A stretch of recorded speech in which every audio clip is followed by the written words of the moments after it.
calling 2022 CR 10214B, State of Texas versus Gracie Segundo. Could I have parties announced for the record for the state? Daniel Escobar for the state of Texas. Defense. Javier Oliva and Bradley Bellis for the defendant. Are you Gracie Segundo? Yes, ma'am. All right. According to the plea bargaining agreement, punishment is to be assessed at 7 years in the prison. There's a $500 fine.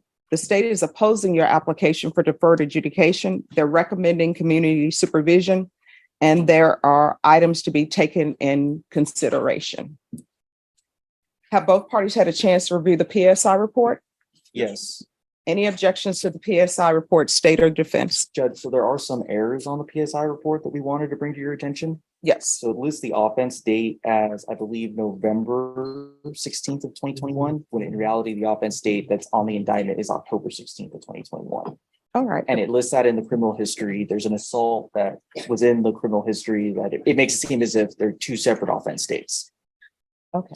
And then I think in the towards the back of the actual statement itself that Ms. Segundo gave, there's a portion where it's talking about the co-defendant and that he's charged with ag assault deadly weapon. It's assault SBI. It's the same offense. Okay. We just wanted to make sure you were aware. All right. And the court is also in receipt of victim impact statement. And the court reviewed that without objections from the state or defense. Is that correct? Yes, Your Honor. Yes, Your Honor. And the court is also in receipt of letters that defense presented on behalf of the accused. And there were no objections to the court reading those letters. Is that correct, state and defense? No objection, state judge. All right. So the court has reviewed all of those documents. Your Honor, I also raised that part of the agreement of coming back today was that the misdemeanor occurred on the same day of this alleged date. Was to be taken into consideration with CC County Court 4 case 69-3701. Yes. And the court does have that as a part of the plea bargaining agreement. And Judge, just to kind of expand on that, I believe as an additional part of the plea agreement was that she was to take responsibility for what happened as a part of the TIC. Yes. Okay.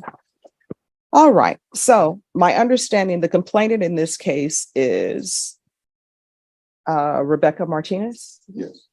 All right. And is that the Rebecca Martinez who's on the fourth court? Yes, Judge. Yes, sir. All right. President Courtroom. So that everybody can be aware, I do know Rebecca Martinez. She's never been to dinner at my house. I've never been to dinner at her house, but I do know her. We are colleagues. And when I see her, I say hello. She says hello to me. I may ask her about her day. She may ask me about my day. But I will tell you that my decision on this case is not going to be impacted by the fact that I know her. So if anyone has any objections to me hearing this, now is the time to say so.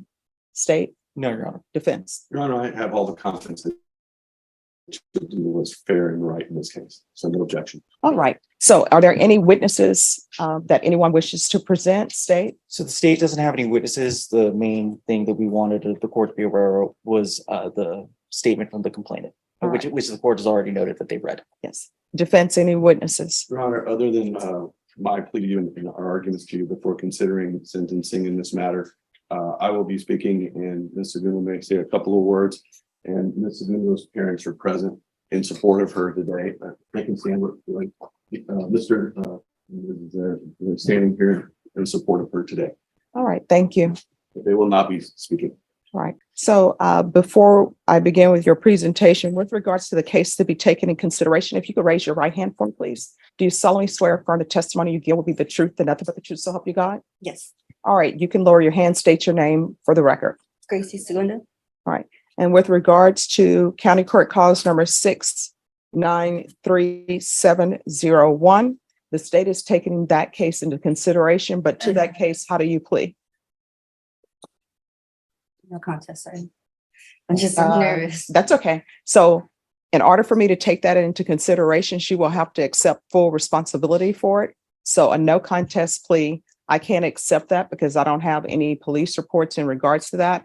So she will have to enter a plea of guilty to it and accept responsibility for it. And then the state will tender dismissal to the court, and the court will sign that. I don't know if you want to discuss that with her.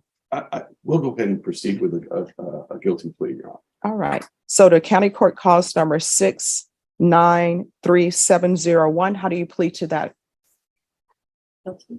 All right. And state, do you have the dismissal Yes, for the Judge. court in that cause number? All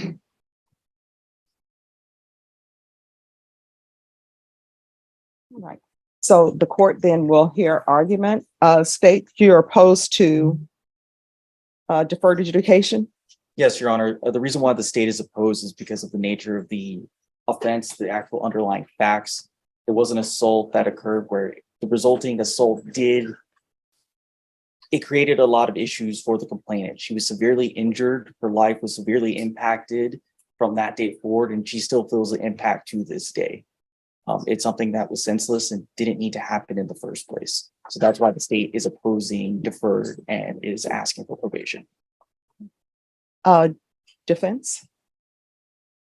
Your Honor, we're here because one incident can't define a person for the rest of their life. And this is very serious, and no doubt we take that very seriously. This is a felony charge. It's a felony charge that carries a very significant penalty. But Ms. Segundo, I think, has demonstrated a respect not only to others, but to life and to animals, and in her work and her career in taking care of pets. Rarely do I have an opportunity to where a client will provide 32 letters of reference about how wonderful she is with caring for others. And that is the life that she defines herself with. We just feel like this should not define her as a felon for the rest of her life when she has 4 children as a single mother. We know that life is difficult and it's very, very, very hard. And she's having to raise 4 children on her own, ages 15, 14, 12, and 10. As a single mother, she has to be involved in their school activities and support their activities with FAA. And a felon cannot be associated with children and be around them in school activities. This would drastically impair her ability to be a mother to her children. And so she's really fighting to be able to continue to provide the love and the support of 4 children that need their mother so that they can become better than her and have a future. She lives in Houston. She leases a home. She's lived in that home for 3 years. She has good family support. As I've said, her mother and father are present. She has a high school diploma. She has been employed during this whole time. This case is 2 years old. 2 years this week, this happened. And it's been 2 years that she has been experiencing this, and she has complied with everything this court has asked. She's appeared in court. She's traveled from Houston to San Antonio. She has fully cooperated. She has weighed all of her decisions and sought not to seek a trial, but to put the decision on deciding her future on you. And she made that decision because she felt that was in her best interest. She does receive some child support. She is willing to do everything and anything that it takes to give her this opportunity. I explained to her that deferred adjudication is a double-edged sword. You may think that you're not going to be subject to a conviction, but in actuality, you are subject to all the conditions and behavior for 7 years.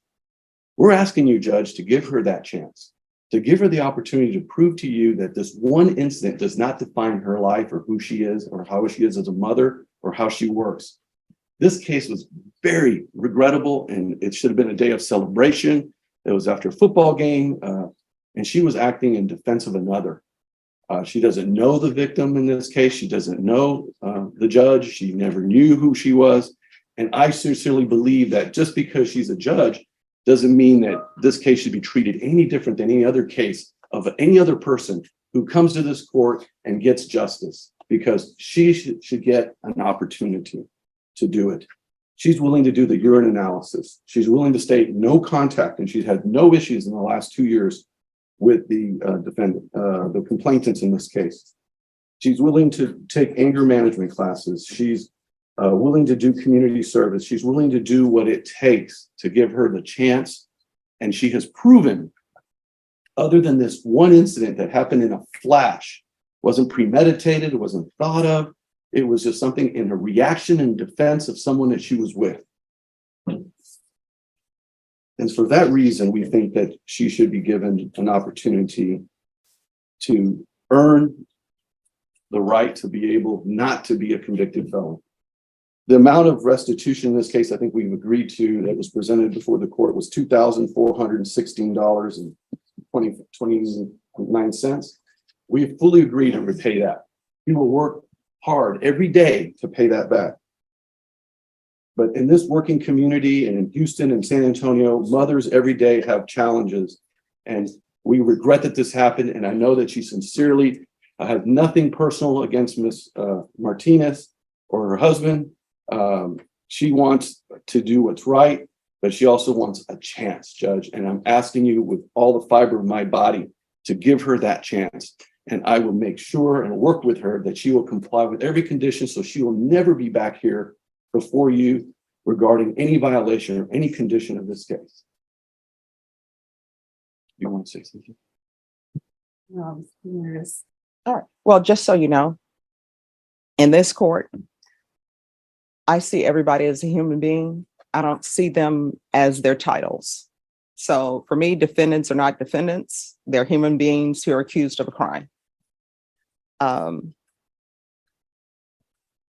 fact that Rebecca Martinez is a judge, that doesn't mean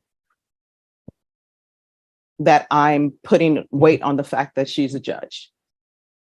If she were the president of the United States and she were here as a complainant, I wouldn't put weight on the fact that she's the president of the United States. I'm just dealing with the facts here.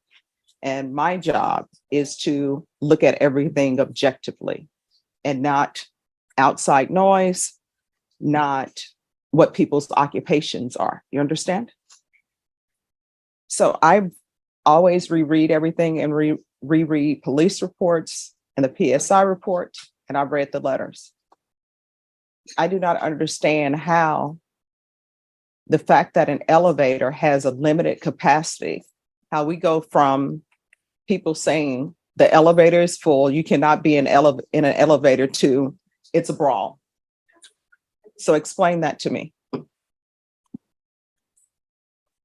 I mean, it just, I don't know, I couldn't tell you. I mean, there has to be some sort of thought process. For example, if there's an elevator, I think everybody knows there's a weight capacity on the elevator. Mhm. Me personally, when I see there are too many people on the elevator, I don't get on. But obviously what we are here now for is there's an elevator. According to everything that I've read, the elevator was at capacity. And there were already some people on there. I don't understand how an elevator is at capacity. People need to get off or more people can't come on, how that ends up in a fight. Yeah, I couldn't tell you how it started. I just, somebody in my party was getting into it and somebody hit me and I just reacted. And unfortunately, I feel bad and should never have done that. Shouldn't have got to that. It just happened really quick. I know things happen quickly, but the police report I'm reading, it doesn't say that somebody in your party got in an altercation and you got hit, and so therefore you got into a fight. What your counsel is telling me is that somebody in your party, I guess, was in a fight, and then you decided to get involved in that fight. I went to go and try and pull my friend away, and then I don't know, it was just a bunch of people, and somebody hit me, and I just reacted. Your Honor, if I could clarify, I think the facts is this is a COVID era situation in the elevator. These elevators can accommodate 18, 20, 22 people, and they were limiting it to 7. And as people went into the elevator, the policy and procedures of the elevator operator of not allowing people to come in once they met capacity. They were in the elevator. They were asked that there was too many in the elevator. And then people had to decide who's getting off. And they asked who she was with, another man and another person, to get off the elevator. That person said, I want to talk to your supervisor. That individual entered into an altercation with the victim's husband that spilled out of the elevator onto the floor. She came in assistance to that man And that's when she was hit, and that's when she struck the victim. That's stated in one of the reports here that was provided to you in the PSI. And she did not go in there to fight. She didn't go in there to look for someone to fight. She was trying to get someone off of her friend. And in the process of that was struck, and she injured Ms. Martinez. And so it's regrettable, Judge. There's no doubt about that. And this incident happened in a matter of seconds. And that's why we're here 2 years later doing that.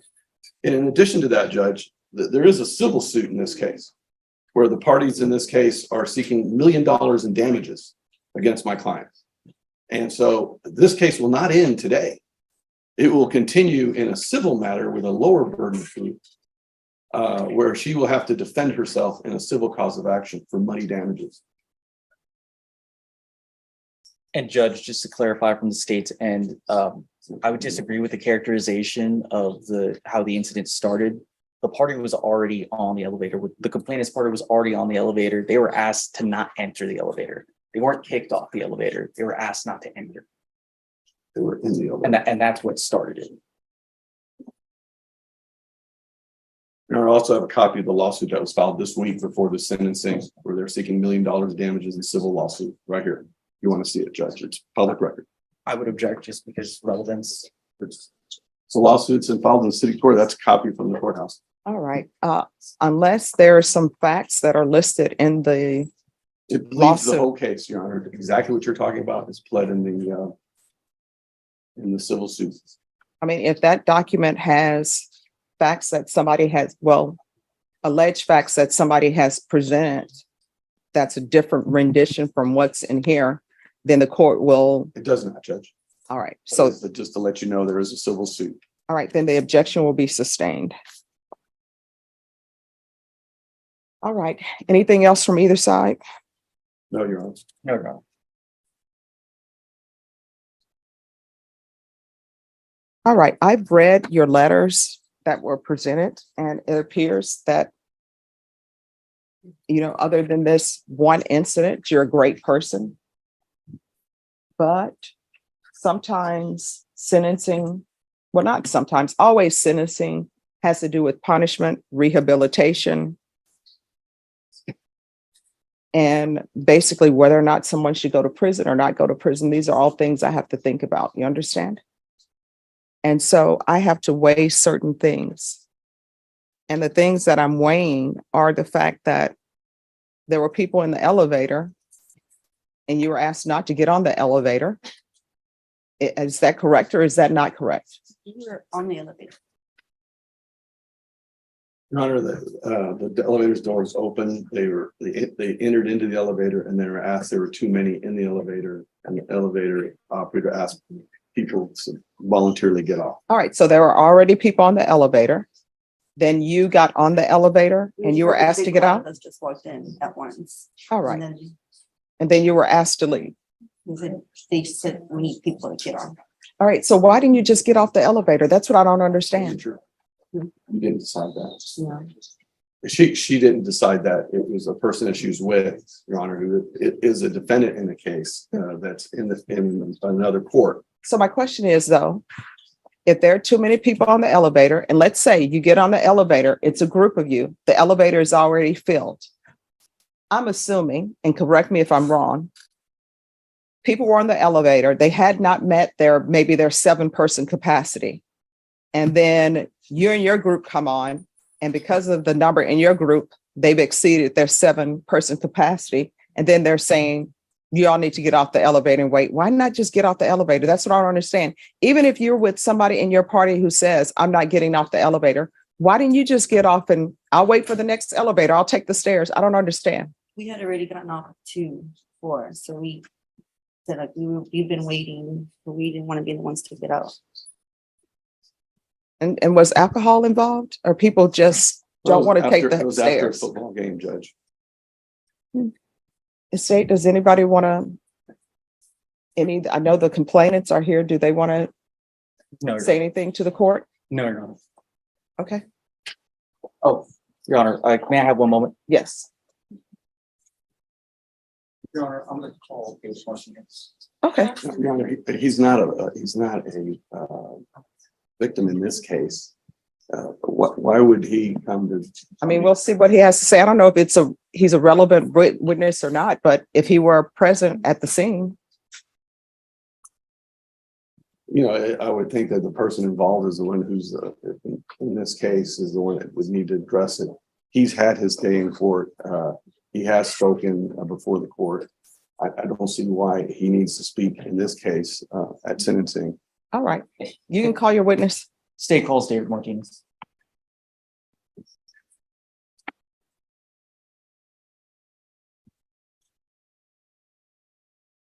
All right, Your Honor. you're welcome. If you can raise your right hand for me, please. Do you solemnly swear or affirm the testimony you give will be the truth and nothing but the truth, so help you God? I do. All right, you can lower your hand if you'll state your name for the record. David Martinez. All right, state. Mr. Martinez, from your memory, what occurred on that day? On that day, we were in line to get into the elevator. The capacity of the elevator, of course, as I mentioned, was 18. But because of the COVID era, there was an elevator attendant there. She said only 8 could be allowed in. We were 3 couples and 2 children, which were a total of 8. As we walked in, we were already in the elevator. They decide to come in behind us. The elevator attendant told them they need to step out. It's full. They had been intoxicated. Her friend. Objection, speculation. Overruled. No, they were No. Yeah, here's the thing. You cannot address the attorneys. Once an objection is, no problem. Once the objection is raised, just stop speaking. I'll make a ruling on the objection. And then I'll let you know if you can continue or not, if you have a question about that. That objection will be overruled. He came in, stood at the door, prevented the door from closing. Began to. Objection, Your Honor. I just asked for clarification from the ones. I don't know who he is.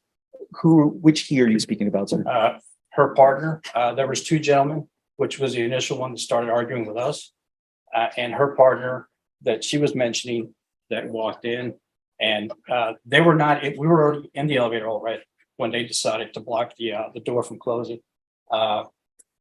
Can't recall the individual's name, but it was a younger gentleman that was with her. He proceeded to argue with the elevator attendant about, letting them in or not, that it was BS, that they cannot be let in because there was a lot of room. And she told him he had to leave. He continued to argue with her, and he said that he wanted to talk to her supervisor. And she says, if that's the case, she shut off the elevator. And that's when words were back and forth. They continued berating us. She was cussing like a sailor, as well as the other ones. We kept quiet, and they started again arguing with us. We stayed in there. The kids were already getting terrified with what was going on.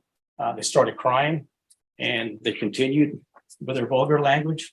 And I just told them one time, that's it. F you. The gentleman that was with him got upset. He literally from the outside ran into the elevator, knocked us all over, and assaulted all of us in there.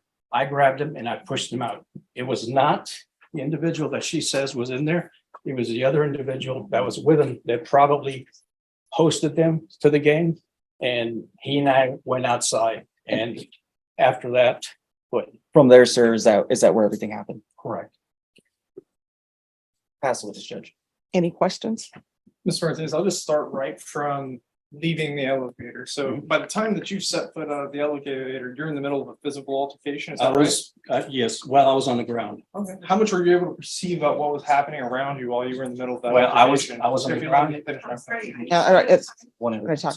So my question was, how much were you able to perceive about what was going on around you during the middle of that physical altercation? And I was not able to see when I was in the ground what was taking place after that. Okay, and we can agree that the incident in question, the basis of this criminal case here today, is something that happened during the middle of your physical altercation, right? While I was on the ground, yes, and then afterward, I did get up and partially saw my wife on the ground with a bloody nose. She was in a daze, and I asked her what happened, and I told her that she got hit. She said, "Yeah, I got hit multiple times." And I said, "Well, why didn't you defend yourself?" She says, "I couldn't because I was being held down." Can you say for certainty whether or not Mrs. Segundo was acting in defense of another whenever she got involved in this incident? I'm gonna object to relevance. All right, that'll be overruled. You can answer the question if you know. I can't say that, but I can't answer. Oh, and I understand, Mr. Martinez, the want for justice on behalf of the injuries for your wife. I just want to make sure that we're also serving justice here for Mrs. Absolutely. Segundo today based on her amount of involvement in this incident. And There was so- no, go ahead. I'm sorry. Go ahead, please. finish. No, there was only two other parties involved, three parties, and the individual was with me had already left. But it was only her left with her friend. And there was nobody else around. There was people watching, nobody was getting involved, but they were the only ones actively, physically getting involved. But, and I know we started this conversation based off what's happening when you're leaving the elevator. Prior to the altercation and leaving the elevator, would you say that in any way Mrs. Segundo was the instigator who was trying to start this situation? I have no further questions. All right, any other questions? Nothing from the state judge. All right, thank you. This is- All right, any other witnesses? No, Your Honor. All right, the court will hear final argument if there is any. Your Honor, I think it's clear that Ms. Segundo did not start this incident. That her actions occurred outside the elevator as a result of defending another person. She doesn't deny that she struck Ms. Martinez, but this was a situation where she was struck as well. And we believe that this one incident that wasn't premeditated, it wasn't started or caused by her. It reminds me of a penalty and another individual comes in their aid and then another flag comes up for a penalty and they both get penalties. And most cases in sports, that's offsetting.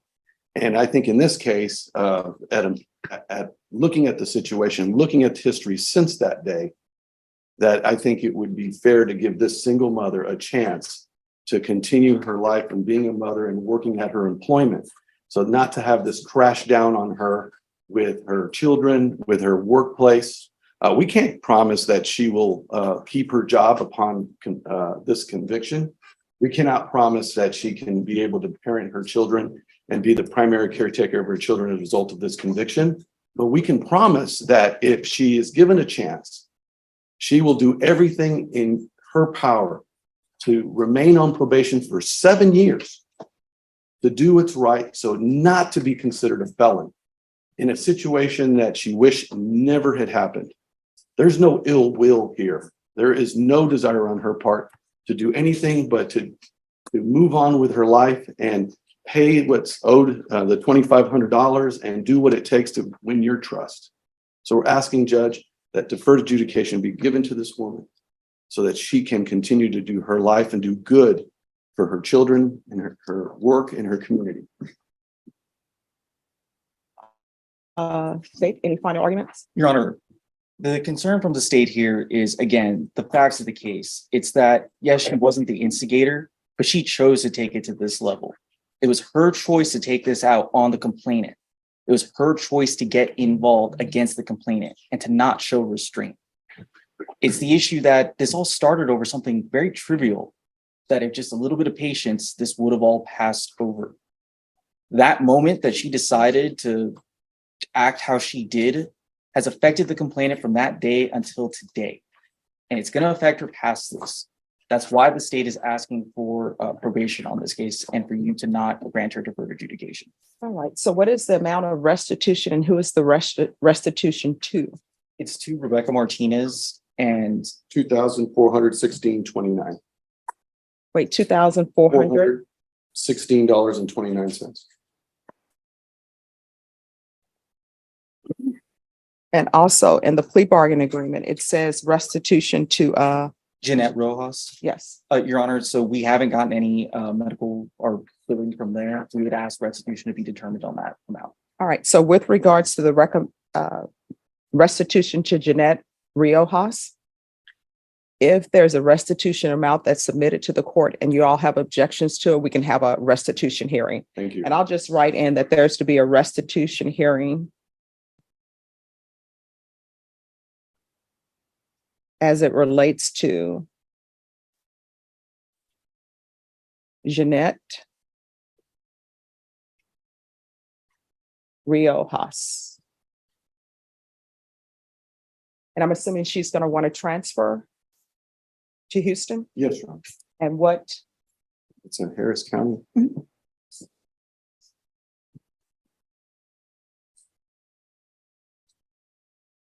all right, Ms. Segunda, I've listened to all arguments. I want you to know I paid very close attention to the arguments that were presented, to the witnesses, and to all of the documents that the court reviewed. I realize that sometimes when things happen, it's just a Snapchat or somebody's life, right? It doesn't mean that the person is a horrible person. And I'm sure if people could go back and change things, sometimes people are serious when they say, if I could go back and change things, I would. Maybe I never would have went to the game. I would have just let the elevator went. I would have taken the stairs. I understand that. But we can't turn back the hands of time, right? And the problem in this case, and one of the things that I'm looking at is the fact that the complainant has serious injuries. And it has nothing, my consideration on whether they're a judge or not, that's not playing any factor in my decision. If she did not have that occupation, let's just say she worked at the HEB, for example. Then based upon her injuries, she wouldn't be able to work at the HEB. She wouldn't be able to stock. She wouldn't be able to stand and be a cashier. I don't know what they would have her doing at the HEB. You understand? So her injuries are very serious injuries. And I've read the report that was given to me about her injuries. And I've read the PSI report, and I've read the police reports again in this case, because I always like to review things. So I understand that you're very sorry for what happened, but sometimes, yeah, it's great that you're sorry. It's great that you've internalized things, but there is still some punishment associated with it. And I understand that sometimes when people have felony convictions, they say, well, now I can't do this. I can't do that. I can't do this.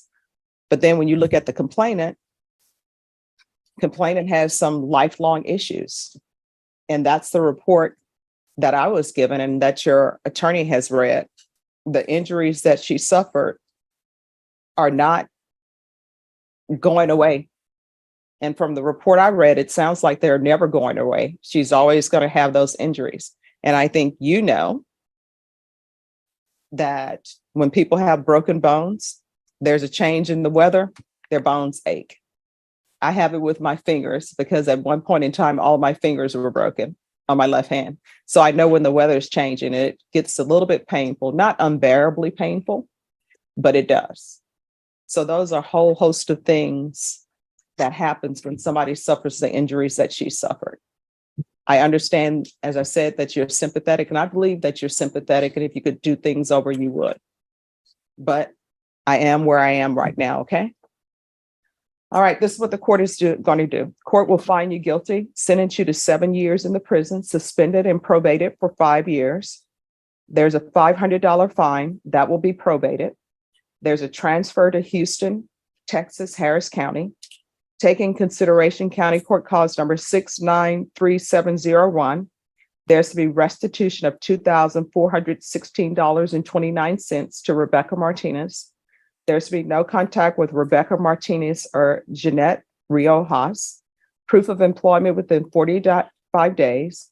There's to be no employment as a home health care provider with minors. 100 hours of community service restitution. That'll be waived once you complete parenting classes. There's to be regular reporting by Zoom or in person, regular UAs, and restitution hearing as it relates to Jeanette Riojas. I don't see this as an anger management situation. I see this as an aberration. I think she doesn't need anger management classes. So is there anyone going to object to me not giving her anger management classes? The state won't object, Judge. All right. Probation, is there anything else she needs? No, Your Honor. Is there anything else you need from the court to be successful? All right. I'm going to show you what's entitled Trial Court Certification of Defendant's Rights to Appeal. Did you review that with your attorney? Did you understand it? And did you sign it? Yeah. All right. Because this is a plea bargaining agreement, because I followed your plea bargaining agreement, and because you waive your right to appeal, you do not have the court's permission to appeal. Because this is a felony conviction, you're not allowed to own or possess any weapons or ammunition. If you have a question of what a weapon or ammunition is, you'll need to speak to an attorney. Do you understand? No. All right, we can go off the record. So what I've learned in my time on the planet, it's just best when somebody says, oh, you can't do that, and you want to argue about it, pick another day to argue about it. You understand? All right, good luck to you. Thank you. As we reach the end of this intense courtroom drama, one thing becomes clear: this case was never just about an elevator. It was about a moment of chaos that spiraled into years of legal, emotional, and personal consequences. What started as a dispute over elevator capacity during a post-game rush turned into a violent encounter that left the complainant, Judge Rebecca Martinez, with permanent injuries. And those injuries, as the court emphasized, are not going away. They will follow her for the rest of her life. Throughout the hearing, the defense fought hard to paint this as a single, uncharacteristic lapse by a mother of four who says she was simply reacting to protect a friend. They highlighted her letters of support, her stable work history, her parenting responsibilities, and her remorse. But the judge's focus remained fixed on the severity of the harm done, not on titles, not on status, not on who was a judge and who wasn't. In fact, the judge made it clear, occupations played no role in her decision. She saw both sides as human beings, not labels.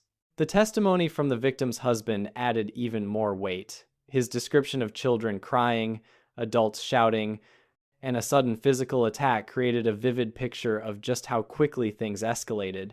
And while the defendant insisted she never intended to start a fight, the court ultimately determined that her actions contributed to injuries far too serious to overlook.